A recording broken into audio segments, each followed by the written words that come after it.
Oké. Ja.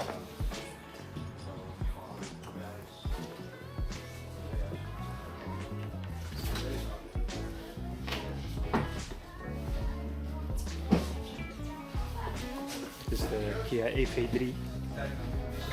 Ja.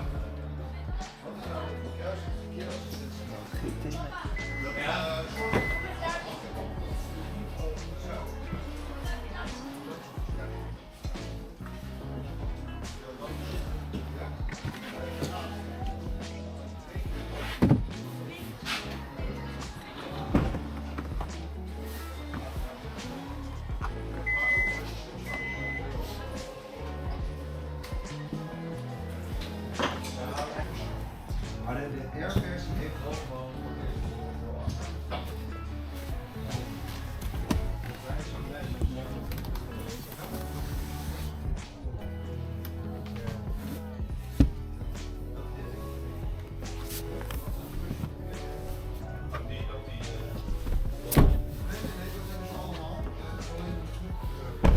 Ja, duidelijk.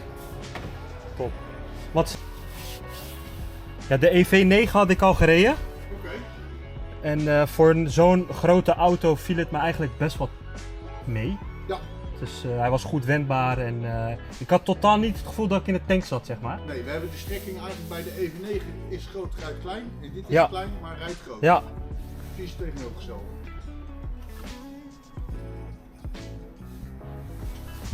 en ik zie dat er weer milieuvriendelijk materiaal is gebruikt. Klopt. Allemaal gerecycled. Gerecycled product. Ja. Oh, kijk eens. Mocht ik willen eten, dan kan dat prima hierop. Ja, de laptop. Of de laptop erop. Ambilight zit er ook bij, zag ik heel Ja. snel, hier zo. Gaaf, leuk. En hoe groot is de capaciteit van de batterij? Die is 80 kilowatt, 53 kilowatt. 53 en 80. Ja, en Oké. dan heb je een WLTP van 600 maximaal. Ik was bij Kia in Delft. Kleine letters stond dan tot en met 2 jaar krijg je over die air updates. Ja, En daarna niet meer. klopt. Dan moet je naar de dealer. Ja, Waarschijnlijk tegen betaling. nee, Oké. gratis update. Gratis? Sterker nog, Ja. wat je ook kan, over de air is tot 2 jaar gratis. Officieel, het is namelijk zo dat wij doen eigenlijk 1 grote update per jaar. Dus dat je eigenlijk 2 updates gratis krijgt Oké. over de air. Ja. Daarna kun je in principe gewoon de update van de website downloaden en kan je met de USB. Hoe snel kan je laden? AC Van en 10 DC. tot 80% in 8 minuten. 28. Ja. Oké. En dat is dan waarschijnlijk AC 11 kilowatt? Ja. Maximaal. En dan DC is dan 150. 105. Ja. Zat. Gaaf. Maar vertel, waarom zou ik deze auto moeten kopen? Ja, dat is een goede vraag. Maar ik zit nu nog wel 3 dagen in deze auto. Maar hij rijdt erg lekker. Ik vind het zelf een hele fijne wegligging heeft. Ja. Regenereert ook. Mag hem niet inhalen, hè? Nee, helaas oké. niet. Nee, helaas niet. Ja. Ja, en hij is vooral heel comfortabel. Ook gewoon Ja. comfort, heel veel ruimte ook. Achterin ook. Ja. Want dit is dan de GT-lijn. Dat durf ik niet te zeggen. Dat, Ja, ik zag een stickertje achterop staan. dat zou goed kunnen hoor, dat het GT-lijn is.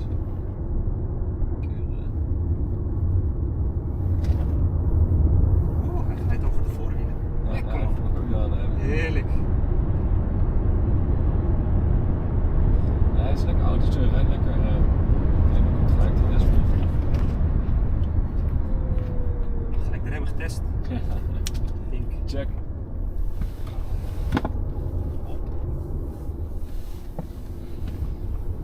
Je moet lager houden, anders word je van buiten word je ingehaald, van binnen word je ingehaald. Jezus, wat een file. Want nu heb je de lekkere laatste Ja, bocht, man. die kombocht, dus dat is erg jammer dit.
Dus dan wil ik je eigenlijk toch stiekem even in meenemen als je dat goed vindt.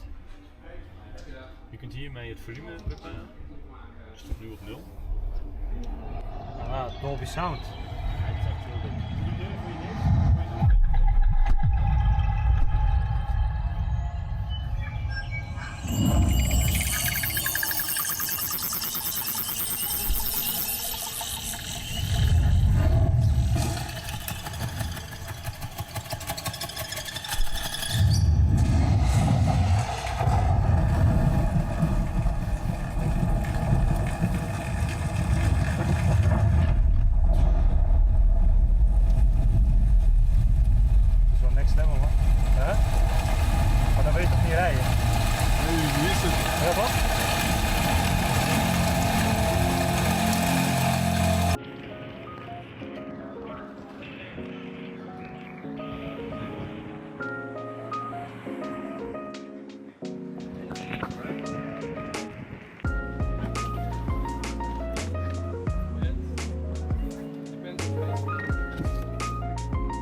Dit aanvoelt. Zeker, nou mooi man.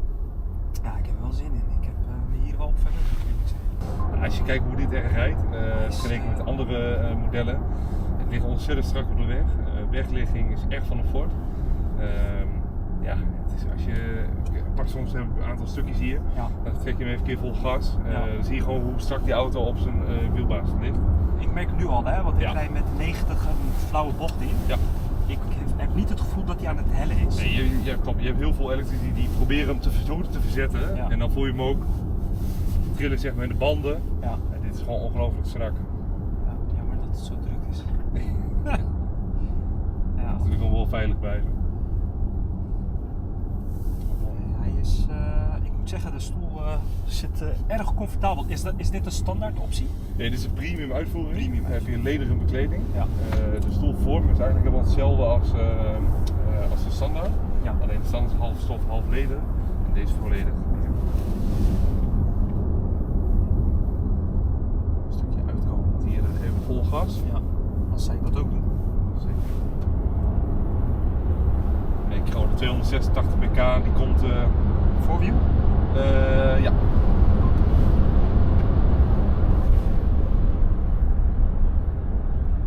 Ik moet zeggen, qua het geluid van de banden Ja. valt best wel mee. Ja, normaal hoor je wel wat joelen bij andere merken. In mijn Tesla hoor ik meer geluid, zeg Ja. maar. Al heb ik wel dubbele beglazing. Ja. Maar Nou, mooi dat je er zo positief over bent. ja, ik ben werkelijk positief. Er zijn wel een aantal dingen wat mij meteen opvalt en ik denk van, Ja. die black high gloss. Ja, nee, ik vind het wel heel mooi merk. Ja. We smaken verschillen. Hè? Ja, precies. Weet je, dat is mijn. Ja. Ik zou bijvoorbeeld mat willen hebben. Of Ik snap het. wel zwart. Ja, leuk. Dit is Dat is wel even leuk. hier zo. Ja. Ja, maar dat doen zij dus niet. Ja, deels hoor. Dan kan je gewoon zien hoe strak die auto op de weg ligt. Zie je? Voelt 0,0 speling, 0,0 glijding. Goed, rechtdoor. Hè? Ja. Jezus. Top hè? Ja, was goed. Ja. Nee, oprecht. Ja. Ik rijd er dan zelf ook mee als demo. Ja, het is gewoon echt super. Qua range wat hij in de praktijk echt haalt is 530, 540. WLTP?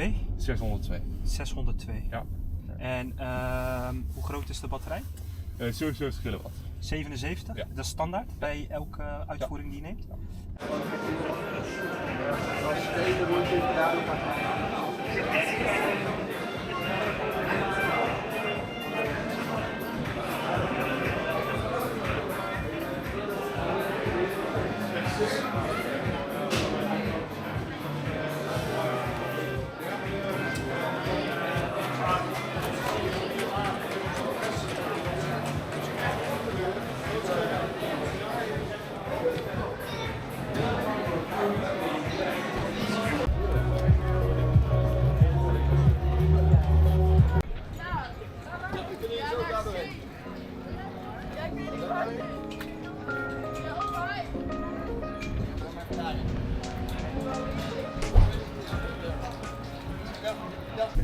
Trap maar.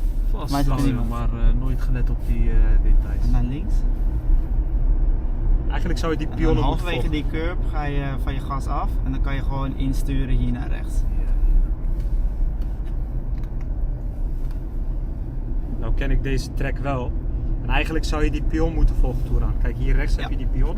Dat is een instuurpunt. En dan Precies, kan je en best dus- een beetje halverwege de baan blijven. Niet helemaal naar onder, een beetje halverwege. Oh, oké. Dan rolt hij het mooiste erin. Ja, ja. Shit.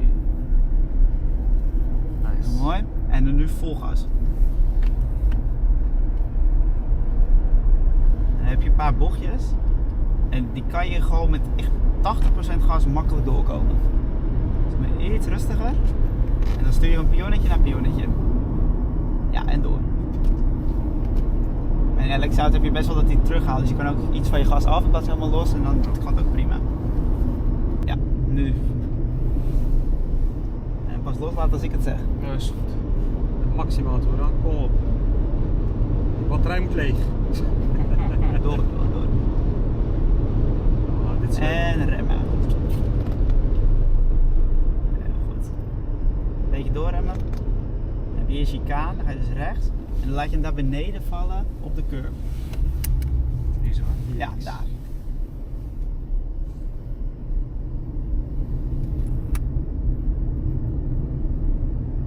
En heb je hier weer een klein stukje rechtdoor. En dan een medium speed bocht naar rechts. met gevoel. Dus een beetje remmen en dan gewoon op de curb aan de linkerkant insturen.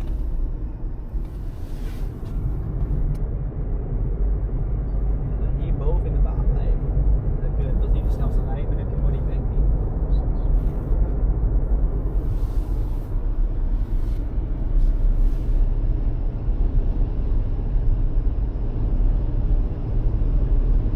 Ja, mooi. En dan gaan we weer rechtsaf de pitstraat in.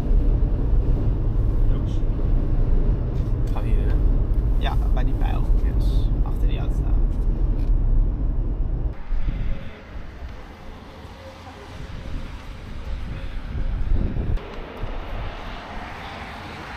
Als je de vleugels uit doet in de sta ik hier. Oh ja, het is voor ja. Mag je wel naar buiten, hè? Bu da bir Çin arabası. Bu nasıl açılır? Bak şimdi. Bakın hier druk je.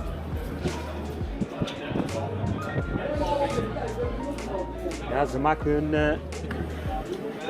ze worden kwalitatief gezien zijn ze echt goed. En je krijgt meer voor je geld dan als je een Europeaan koopt bijvoorbeeld. Dus dat is mijn ding.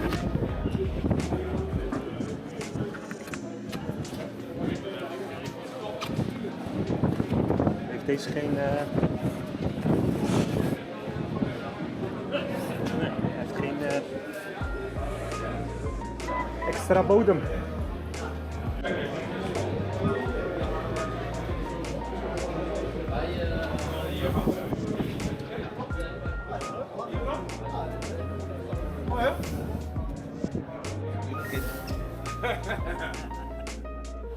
Vooral dit.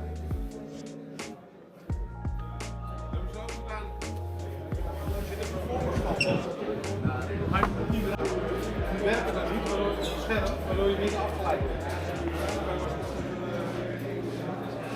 Ja.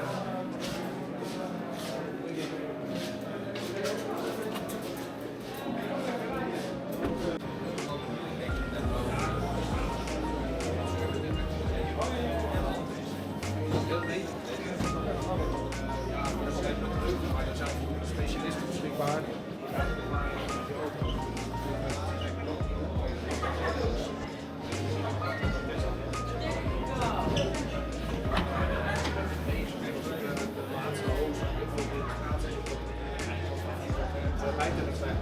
We zijn in een maand tijd 11.000 auto's geweest.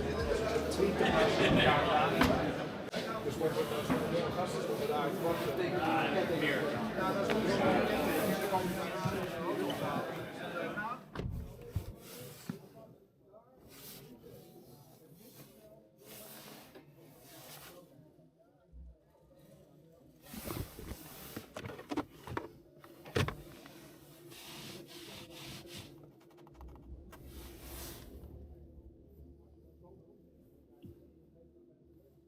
Je vindt er de mooiste merken zoals Nike, Polo, Ralph Lauren en Isabel Marant tot wel...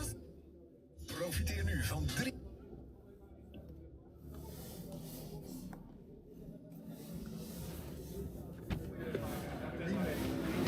Leuk.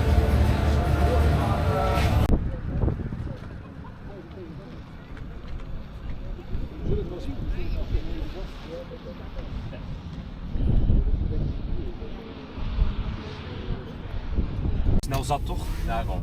Heerlijk. Ah, deze auto. Ik voel meteen... Ja, het is ten opzichte van de Model I is zo anders. Ik voel het meteen al. En de stoeltjes zijn natuurlijk anders. Ja. Stil. Ja, stil. Nee, gaaf man. Ik heb de normale 3 had ik gereden. Ja. Vond ik de rear-wheel drive vond ik al indrukwekkend. Ja. Maar deze is wel anders. Jammer dat hij niet op de dragmotor staat, hè? Nee. Er was toch nog een blauwe van dit hier, of niet? Ja. Maar die is aan het laden. of? Die staat aan de lader inderdaad, correct. Daar reed ik eerst mee. Ja, precies. Zet hem maar gelijk voor die witte Model Ja, voor mij is die te klein. Ja, nou ja, heb gezien, hetzelfde. Ik heb zelf ook een Model I rear-wheel drive. Was puur inderdaad ook door gezinssituatie. Inderdaad. En de vrouw, dat moet ik eerlijk bekennen, de vrouw lief wou toch meer ruimte. Ze heeft gelijk. Dus was Model I. Ja. Heerlijk. En dit is uw eerste Tesla, of heeft u daarvoor ook? Nee, dit is mijn eerste Tesla. Tot zover ben ik er heel blij mee. Fijn. Maar qua service niet. Alright. Mijn auto mag terug. Omdat de lak laat los. Laat los. Ja. Maar goed, het is niet anders.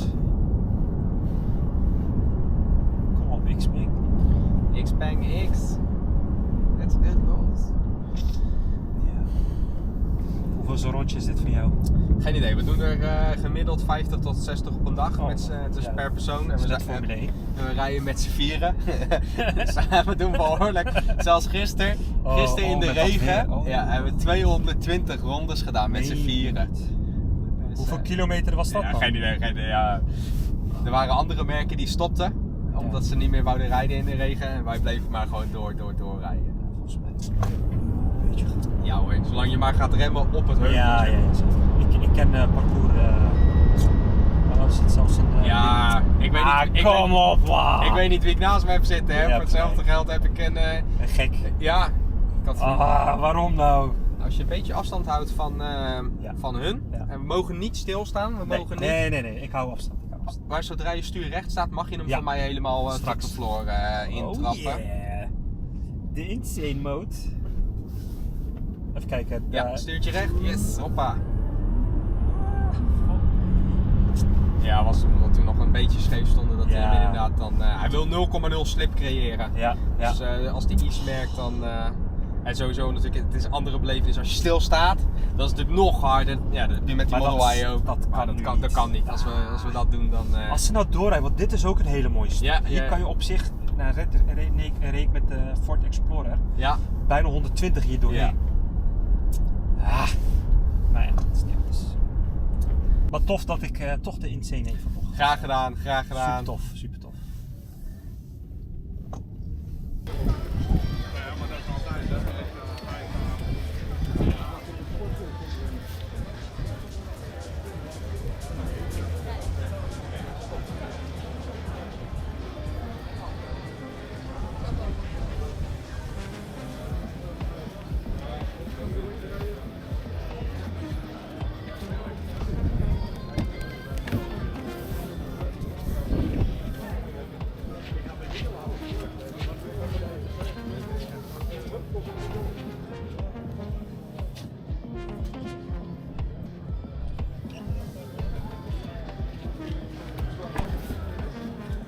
Dit is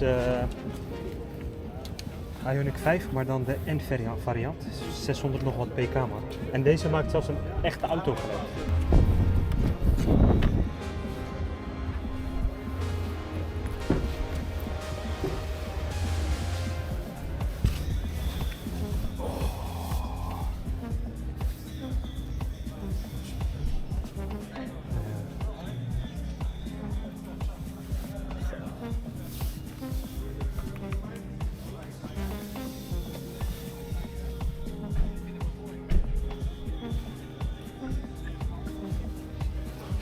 Nice.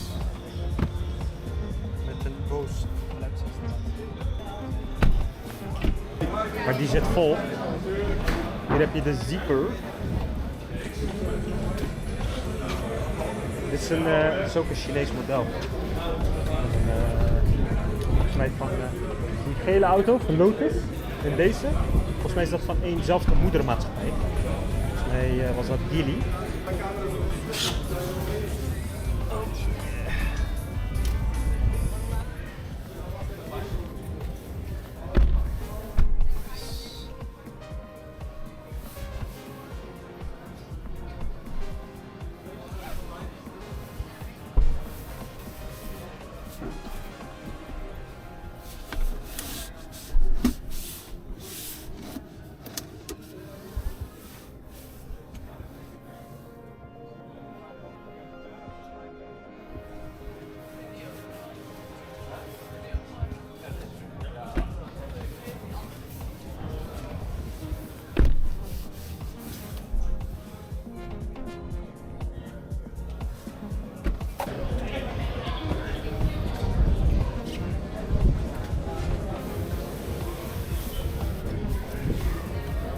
Jammer.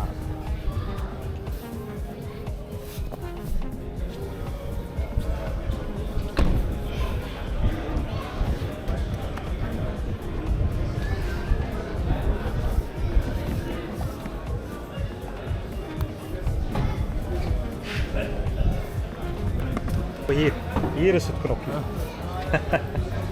Oh, oké. Het is niet verkeerd. Geen... Hier heb je hem. Oké. En dan druk je hier. En dan maakt hij zoals elk Aziatisch auto, maakt hij een geluid.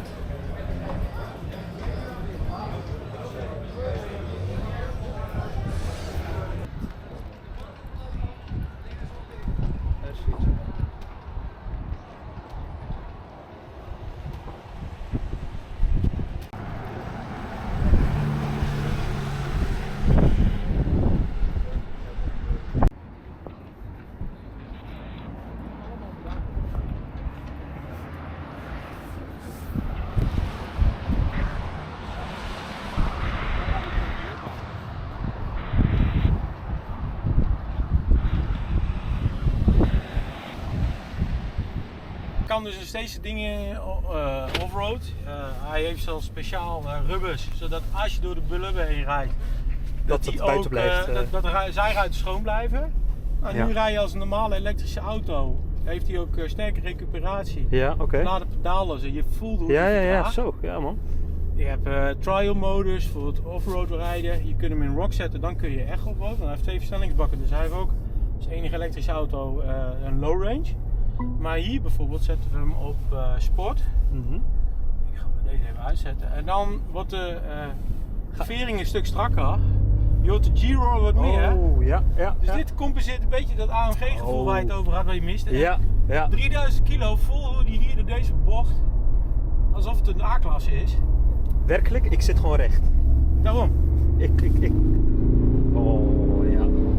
Gaaf. Kijk, en kijk naar mijn stuurinput, deze auto. Hij blijft zo netjes luisteren. Maar het is minimale input die je levert. Ja. Je trekt niet aan je stuur. Nee, ik laat de auto het werk doen. Ja, precies.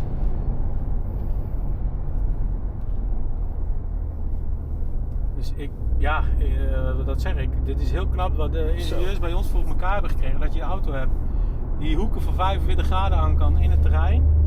En vervolgens eigenlijk op het asfalt ook prima zijn mannetje staat. Zeker. En als je een beetje normaal rijdt, er zit er 160 kilowatt accu onder.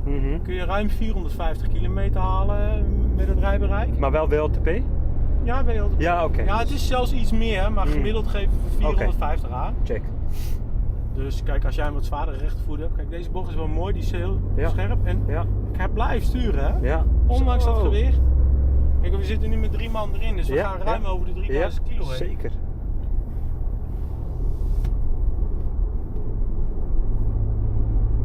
Zo. En hij blijft zo mooi stabiel. Maar weet je wat ik zo mooi vind nu? Ik merk de snelheid niet. Nee, ik zat net al bijna op 140 ongeluk, dus. Gaaf, hé. En wat ik ook best wel knap vind, ik zit op 57 acculading. Ik heb toch aardig wat rondgereden hier. Ik heb gehoord dat andere auto's al een stuk leger zijn. Nou ja, we hebben heel lang moeten wachten op bepaalde auto's. Omdat er nog maar 1 was. Dus hij is ondanks het sportieve rijgedrag toch nog zuinig met zijn energie ook nog. Gaaf. En de laadsnelheden? Sowieso 11 kilowatt, hè, standaard? Ja, je kunt hem aan een snellader, kun je hem dus binnen een half uur van 0 naar 80 krijgen. 0 naar 80, half uur, dat is dan om en nabij 200 kilowatt. Ja, voor mij pin me er niet op vast hoor, maar ja. Nee, ik had hem online gezien inderdaad dat hij 360 graden om zijn eigen as ging draaien, zowat. Ja, gaaf man. Leuk. Ja, wat ik zeg, dit is... Is dit carbon? Ik weet eigenlijk niet hoe eerlijk of. Ik denk het wel hoor, dat het echt... Staat hij al op kenteken in Nederland? Of? Nee. Oh, okay. Voor mij zit er niet eens een kenteken op. Nee, we delen hem met onze collega's. Het is een Benelux auto. Oh, oké. Gaaf. Echt. 3 kids achterin, gaat makkelijk. Ideaal. Is die opnieuw ontworpen in de zin van specifiek voor elektrisch? Of wordt het de basis van... De basis, het blijft gewoon de goede basis. Hij is verelektrificeerd. Ja, precies. Oké. Dus maar ze hebben wel het accupakket tussen ladderchassis weten te krijgen. Ja. Hij zit een dikke carbonplaat. Mocht je dan een rots raken, dat je accu niet gelijk... Is die wel beschermd. Ja. Je moet, uiteindelijk zou je er toch off-road mee kunnen en willen rijden. Theoretisch kun je dat doen, alleen je vraagt je wel af wie durft natuurlijk, want het is eigenlijk een te mooie auto ervoor bijna. Maar hij kan het echt. Hij kan het wel. Ja, hij kan het wel, en dat is natuurlijk wel gaaf.